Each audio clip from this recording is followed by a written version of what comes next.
Qué bueno que empezaste con algo jocoso, a la vez que reflexivo, porque yo no sé si al final de este diálogo vamos a terminar sonriendo o vamos a terminar llorando, porque lo que han montado desde el Estado es un robo a el patrimonio del país. Y lo han hecho de manera tan complicada, tan compleja, tan diversa, que seguirle una secuencia lógica es difícil. Hay esfuerzos del Estado que se han superpuesto a otros esfuerzos, que se han integrado a terceros esfuerzos, de modo que todo va a crear una madeja, un entrelazado de elementos que van a estar convergiendo y que, dicho sea de paso, es una estrategia también, porque a tanta información llega el momento en que le perdemos el tracto.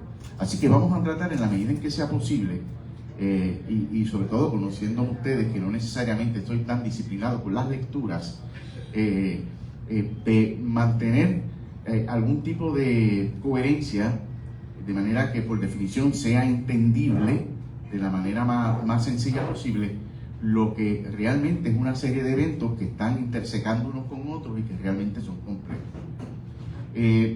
Quiero comenzar con dos pensamientos centrales de las ponencias que preceden a este diálogo que vamos a tener esta tarde. Me refiero a la ponencia de los profesores Rey Quiñones Soto y Rolando Emanueli Jiménez. El primero economista, el segundo abogado. Trazaron esas expresiones de ambos mucho del camino de los conceptos puntuales a los que nos aproximaremos esta tarde. Así que, un poco para darle un hilo conductor a lo que es esta secuencia y serie de diálogos, voy a estar partiendo de dos expresiones que hemos escuchado de los panelistas anteriores, entiéndase Rey y Rolando.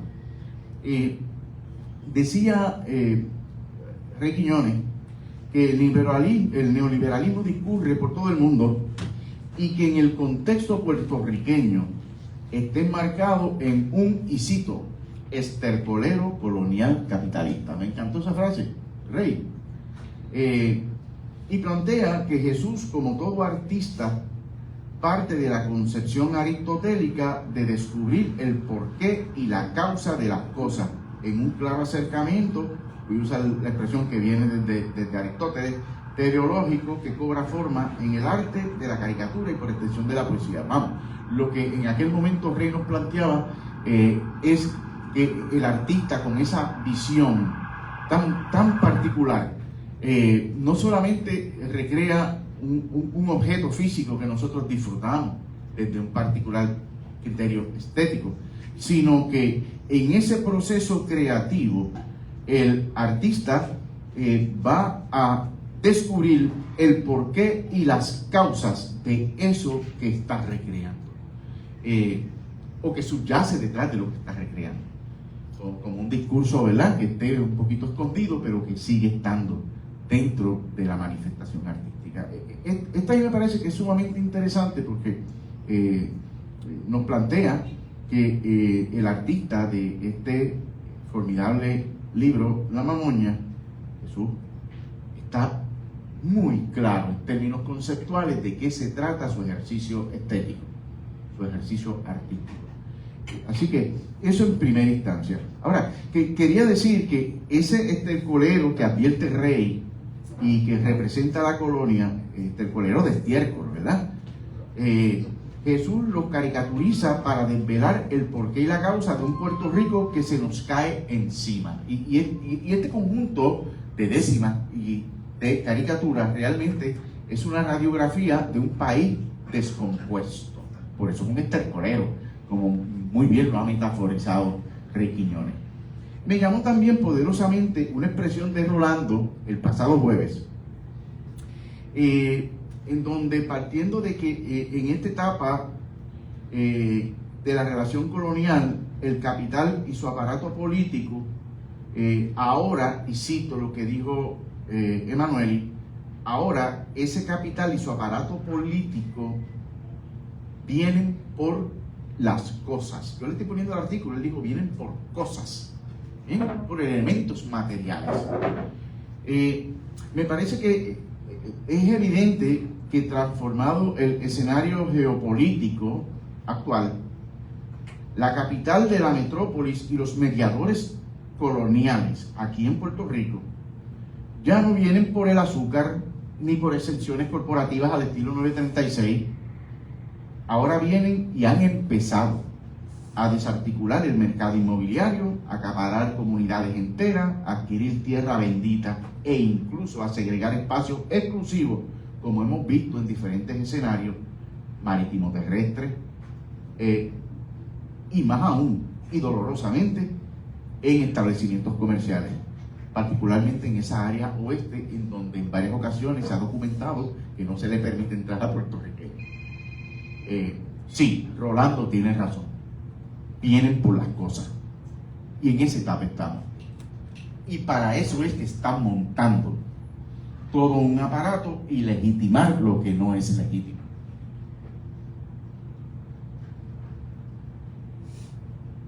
Entre las cosas que pretenden apoderarse están nuestros recursos naturales y propiedades, aunque eso represente alterar la política pública, legalizar lo ilegal y amordazar al pueblo para que no cuestione ni proteste.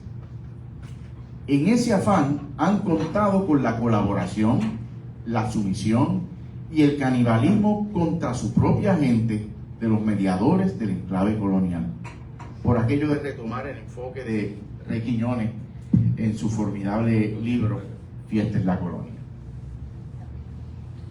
Y ese asalto lo han hecho desde el discurso y lo han hecho desde la práctica legislativa. Así que el enfoque fundamental de este diálogo con ustedes es cómo han ido articulando toda una estrategia legislativa para desmantelar el país.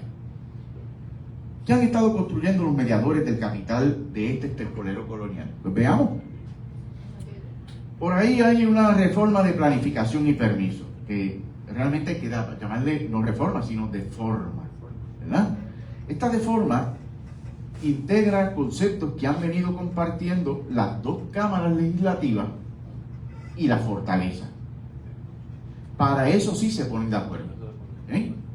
Lo que vemos como un chijí-chijá de encontronazos por asuntos de apetitos electorales y por supuesto presupuestarios, en realidad para ser mediadores del capital local y externo, se han puesto perfectamente de acuerdo.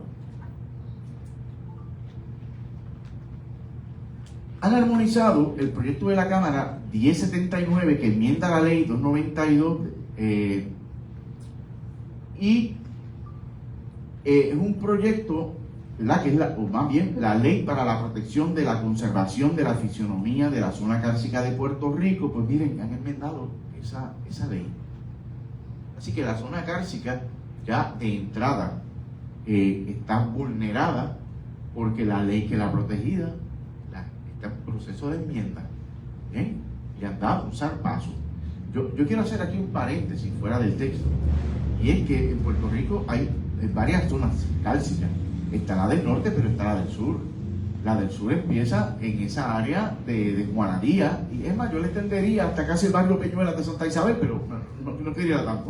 Pero llega hasta Juanadía, que dicho sea de paso, una de las cuevas con pictografía taína más extraordinaria que hay en este país está en Juanadía, y está en zona cárcica de Juanadía, y concluye en Cabo Rojo. Adivinen dónde, en la falda de lo que será el proyecto, bueno, de lo que pretenden que sea el proyecto esencial. Aquí está todo montado, esto está organizado perfectamente para darle otro zarpazo al país.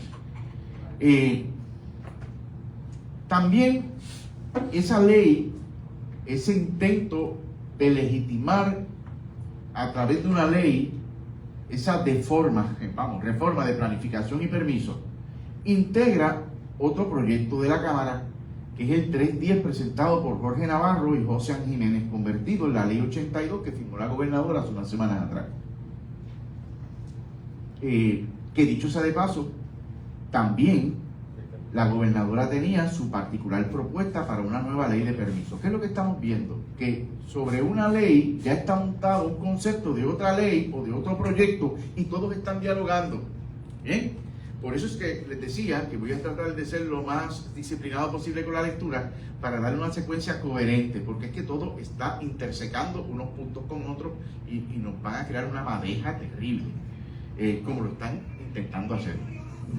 Les decía que ahora esta ley 82, que es una ley de permisos, esencialmente exige, entre otras cosas, que haya un mínimo, se habla de un mínimo de un 10% del costo total del proyecto para oponerse administrativamente o civilmente a una construcción. Entonces, si usted tiene una construcción como por ejemplo, Esencia, estoy asumiendo, Esencia, que va a ser de 200 millones. Imagínense. El 10% son 200.000. No, y ese número yo creo que está muy corto. Es un proyecto de billones de pesos. Porque incluye parques de golf, incluye escuela, incluye hotel, incluye residencia, incluye piscina. Pero vamos a ponerlo bonito, vamos a ponerlo de 1 billón de pesos. 1 billón, ¿se va más? Estoy seguro que se va más. Imagínense cuánto es el 10% de 1.000 millones. Pues son 100 millones. ¿Qué comunidad, qué ciudadano común para incoar un proceso administrativo o civil tiene 100 millones de pesos? Esa es la ley ahora. De eso hablaremos después, de ese 10%. Dicho sea de paso, mínimo. Puede ser más. Puede ser más. Les decía que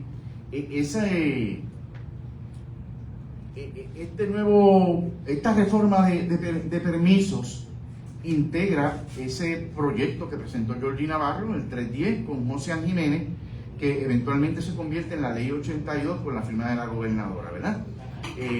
Y que, como les dije, representa una nueva ley de permisos y que se exige ese 10% en caso de que queramos oponernos administrativa o judicialmente. Mínimo. Se sometió una enmienda con el proyecto de la Cámara 1286 porque la ley es tan mala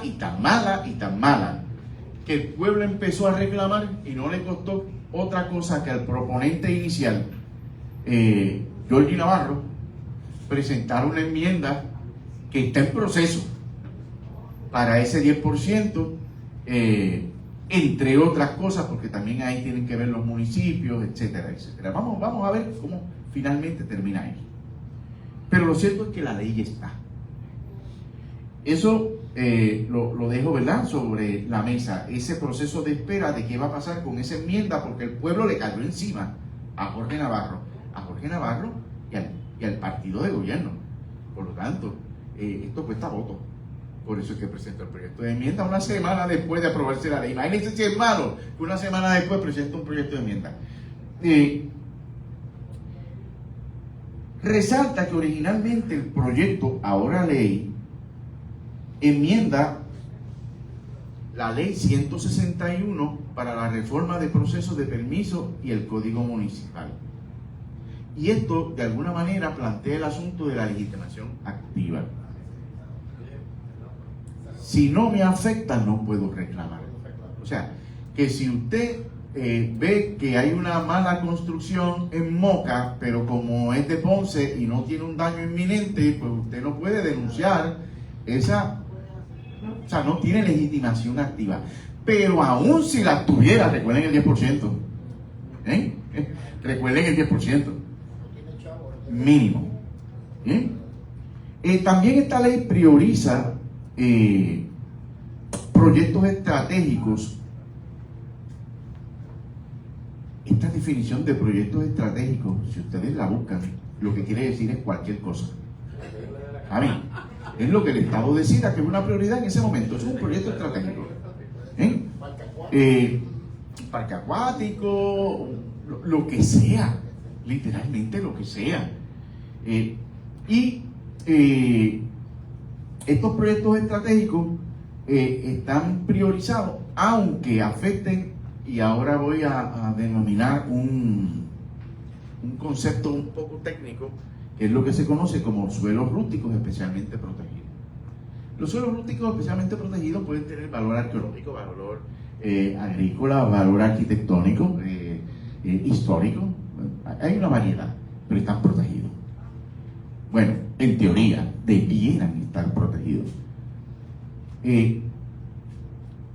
Hay unos elementos para de alguna manera paliar el hecho de que se puede intervenir en esos suelos rústicos, especialmente protegidos, pero realmente eso es pura retórica, pura retórica. Incluso hay uno que es usted atenuar, ¿verdad? Con algún tipo a lo mejor sembrar 10 arbolitos más en una esquina, lo que se estima. Pero si el proyecto es relacionado a cuestiones eléctricas, como establecer microredes, que esto es abrirle el campo a los inversionistas de aquí y de afuera que quieren empezar a hacer parques fotovoltaicos por todo Puerto Rico, realmente tienen vía expedita, vía libre. Así que ahí no tienen ni que probar daño. Y por cierto, porque no les dije, pero ahora ya esas certificaciones que prueban que no va a haber daño, por lo tanto que le dan vía libre, porque no va a haber un cambio o una alteración significativa al ambiente, que antes estaba destinada a ser ejecutada por agencias del Estado, ahora la puede ejecutar un ente privado. ¿Y qué pasa en ese ente privado? Pues el que contrate, el que quiera hacer el proyecto, pues imagínense ustedes. O sea, es una cosa tan burda, que mete miedo. Y les decía que en el caso particular de estos procesos de microredes, el intervenir en esos suelos rústicos especialmente protegidos se van de manera expedita, sin ningún tropiezo. Y aquí entra un concepto muy peligroso, el concepto de desafectación. ¿Qué es eso de desafectación? Eso lo que quiere decir es que, y vamos a imaginarnos, es el mismo ejemplo que he dado en algunos programas de radio, es hipotético. Yo tengo 10 cuerdas en el Valle de Agua, protegido. Se me ocurre las faldas del Yunque, protegido. Y se me ocurre hacer un proyecto, el que yo quiera, como yo soy dueño del terreno. Y aquí no estamos cuestionando la titularidad. Qué bueno que la gente tiene titularidad. Lo que pasa es que a cuesta de un título de propiedad, usted no puede desarticular todo un ecosistema en un lugar particular. Si usted tiene una propiedad en el Valle de Laja, tiene que ser su actividad económica, si la va a tener económica, puede ser residencial, coincidente con las características de ese entorno. ¿Bien? Lo mismo para cualquier otro lugar del país. Pues no, ya no. Si usted quiere ejecutar dentro de su propiedad un elemento privado, las condiciones ya están. Y con las certificaciones.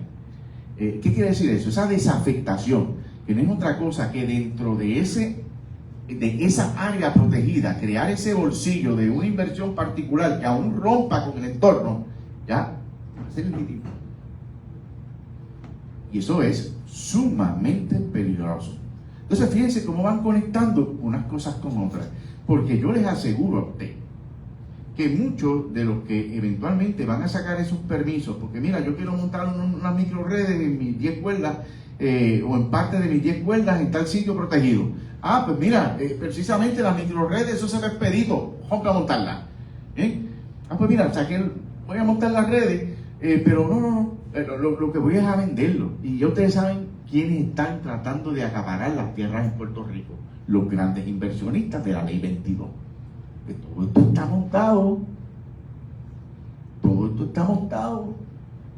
nos están quitando la tierra de a poquito y están legalizando el asalto.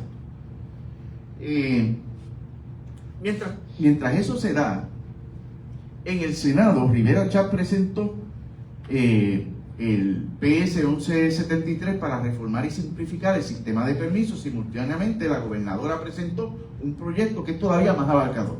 O sea, para esto se ponen de acuerdo. Ustedes han visto todas las peleas, pero simultáneamente presentaron un proyecto de permisos.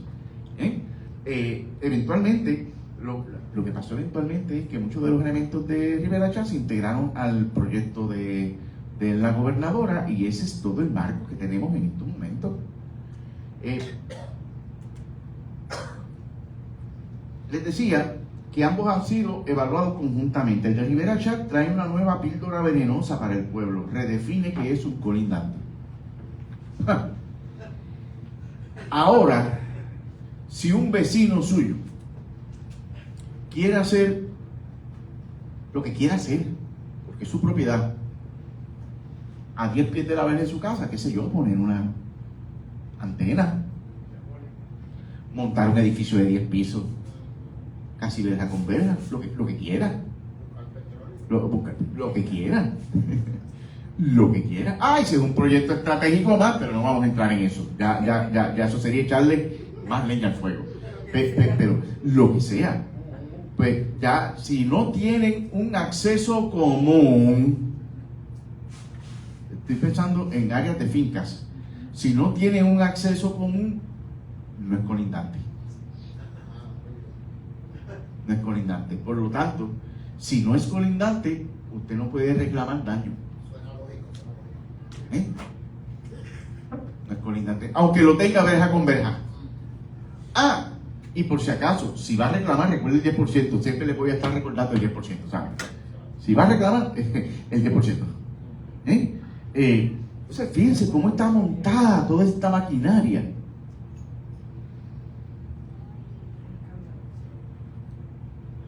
El de Rivera Chat, como les decía, trae esa píldora venenosa que redefine que es un colindante. A esto se le suma la política pública de legitimación activa de la que hablábamos hace un rato.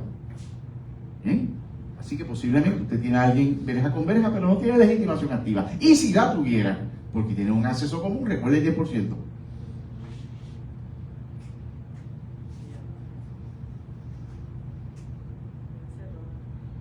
Pues les decía que a esto se le suma la política pública de legitimación activa que se encuentra en la ley 82, la ley que ya firmó la gobernadora, de permiso, que partió del PC 310 de Johnny Méndez en la Cámara.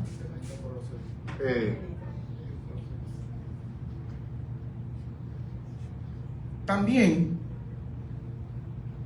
estos dos proyectos tienen su réplica en la Cámara de Representantes con el PC 1213. O sea, como ven, muchos elementos coincidentes los traen en proyectos simultáneamente o en periodos de tiempo muy cercanos unos a otros, porque van creando unas condiciones de shock. Es la teoría del shock, ¿verdad? No vamos a entrar en eso ahora, ustedes la conocen, los que vienen al Candil saben mucho de eso. Están manejando perfectamente la teoría del shock, nos están abrumando. Sí, esto no es fortuito, esta gente sabe lo que está haciendo. Este proyecto, el PC 1213, exige la revisión administrativa de áreas de protección especial como el Corredor Ecológico del Norte. Permitiría a titulares, hablamos ahorita de la titularidad, en la región del Carso y otras a través de todo Puerto Rico a ser liberados de las actuales restricciones de desarrollo, lo que de alguna manera les recogía hace un rato que también se decanta de otros proyectos legislativos. ¿Sabes? Pues, llueven sobre mojado.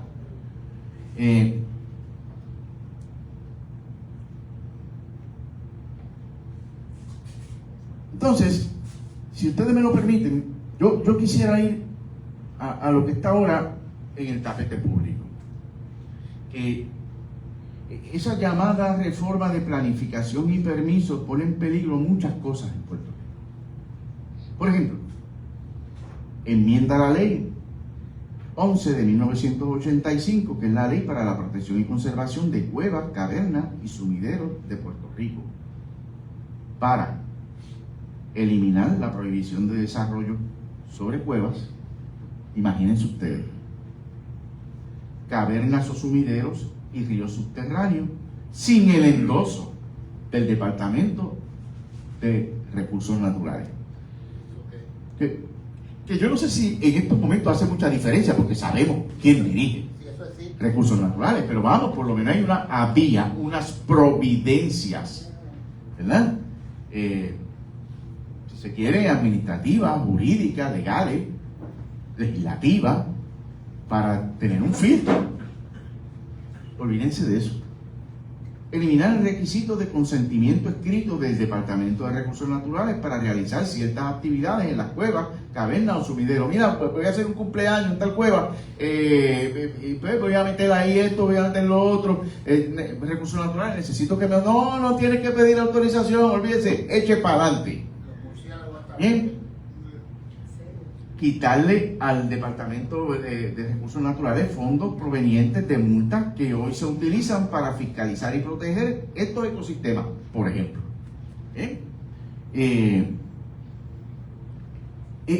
Esta misma ley, si me lo permiten,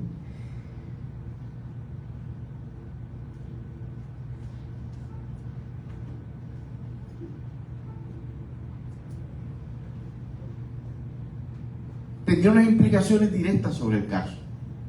Hablábamos sobre el caso ahorita, ¿verdad? En el caso del sur es un caso seco. De hecho, una de las cuevas, pocas, si no es que es la única, con sus corrientes subterráneas de agua, la tenemos entre Guayanilla y Peñuela, que es el conglomerado del convento. Eso que en el sur es una rareza, en el norte es lo cotidiano. Ese es el esponja del país. El acuífero del norte se nutre del caso. Pues ahora miren los permisos para remover, no solo para construir, sino para remover, digamos, arena. Todo eso está expedito. A lechura de Johnny Méndez, dicho sea de paso. El agua dejaría de ser prioridad para el consumo doméstico humano, porque si van a liberar lo del Carso, imagínense ustedes con la situación que tenemos en San Juan, precisamente cuando gran parte del agua que llega a San Juan viene de la zona del Carso. Eso es una zona de por lo menos 250,000 de personas que se alimentan. De ahí discurre el supertubo, ¿verdad? Que dicho sea de paso, esto es un paréntesis porque no lo puedo dejar escapar. Desde 1990 y tanto, Víctor García San Inocencio presentó resoluciones para investigar los procedimientos, etcétera, etcétera, etcétera. Y el más reciente, hace 10 meses, que fue María de Lourdes Santiago. A ninguno le han hecho caso, pero como ahora cuesta voto, ahora interpelaron ayer al presidente ejecutivo de la Autoridad de Acueducto y Alcantarillado. Esas cosas hay que decirlas porque están en récord público. Por lo tanto, esta mal llamada reforma de planificación y permisos del PNP excluye la política pública de proteger el agua como bien del pueblo de las decisiones y permisos del Departamento, ¿verdad? De Desarrollo Económico y Comercio en proyectos que afecten cuerpos de agua. Dicho sea de paso, es que esta nueva línea de cómo correrán los permisos, hecha no solamente para un lado a recursos naturales, hecha para el lado también al Departamento de Desarrollo Económico y Comercio, que saben que está pasando también por otro proceso que ya incluso ha trascendido, ¿verdad?, más allá de Puerto Rico. Debilita evidentemente la prioridad que debe ser el consumo doméstico de agua potable. O sea, lo pone en una situación frágil.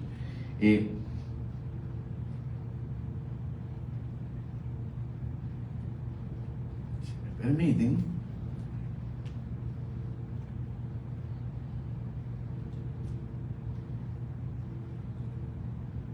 enmienda la ley 133 de 1975, que es la ley de bosques de Puerto Rico.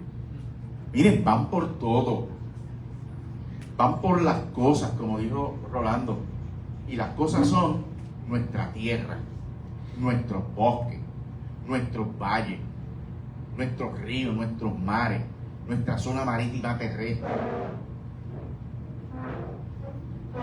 el mercado inmobiliario. Vienen por cosas. y en la Cámara de Representantes, el Senado y la Fortaleza se han puesto de acuerdo para simultáneamente presentar proyectos diversos, intersecando unos con otros, que les faciliten como buenos mediadores del capital extranjero la adquisición de todos estos activos del pueblo de Puerto Rico, particularmente, y esta es mi teoría, para los inversionistas de la ley, están entregando el país a manos extranjeras, al capital extranjero. Local también, que también son mediadores, dicho sea de paso, pero vamos, fundamentalmente el mercado extranjero. Un poco para ir sintetizando, ¿verdad? Porque ya discurre esto. Yo siempre me propongo 15 minutos o 20 y siempre me extiendo. Miren, aquí ha habido proyectos en la Cámara, proyectos que han bajado de Fortaleza, proyectos en el Senado. Han algunos superado el escollo de ser proyecto y convertirse en ley, como la ley 82. Aquí se ha vulnerado la capacidad del pueblo a protestar, a levantar presiones administrativas, incluso administrativas, que es lo mínimo, incluso peor sería en términos civiles, ¿verdad?, llevar un caso al tribunal. Se han puesto fianzas a esa capacidad, que dicho sea de paso, se ha cuestionado la constitucionalidad, porque le falta el principio de igual acceso a la justicia, porque aquí los que tendrían mayor acceso a la justicia son los millonarios que tienen para pagar una. Eso está planteado, en algún momento se irá al tribunal. ¿Qué hará el tribunal? No lo sé, pero en algún momento eso va a ir al tribunal. Y como les he dicho, han creado todo un aparato para ir vulnerando los permisos, para que los procesos sean expeditos, se puedan trabajar elementos que hoy son ilegales como legales, se están convirtiendo lo ilegal en legal, y han creado todas las condiciones para que en estos momentos las comunidades puedan seguir siendo desplazadas con el asunto inmobiliario, para que, lugares especialmente protegidos, ya sea por lo ecológico, ya sea por lo agrícola, ya sea por lo histórico, por lo arqueológico, se pueda trabajar sobre ello en ocasiones de manera expedita y sin ir a los recursos mínimos que someterían a agencias fiscalizadoras. En fin, le han puesto en bandeja de plata al capital el patrimonio del pueblo de Puerto Rico. Yo he tratado de resumir, esto es mucho más. Incluso el tracto de la ley del 10% de Georgie Navarro no fue Georgie Navarro, ¿saben? Vamos a decirlo bonito, Martín. Yo creo que, ¿verdad? Hay una, en el caso de este legislador, hay unas debilidades cognitivas. Yo no creo que habría tenido esa capacidad, pero es que aún teniéndola no lo hizo él, porque en el proyecto original no estaba. Eso vino después, incluso en el segundo no estaba. Eso tiene que haber bajado de otro lado, pero quien puede decir es el presidente de esa comisión y se ha quedado calladito. Quien ha aguantado todos los cantazos es Georgie Navarro, pero también, bueno que le pase. Eso es lo que tenemos legislando.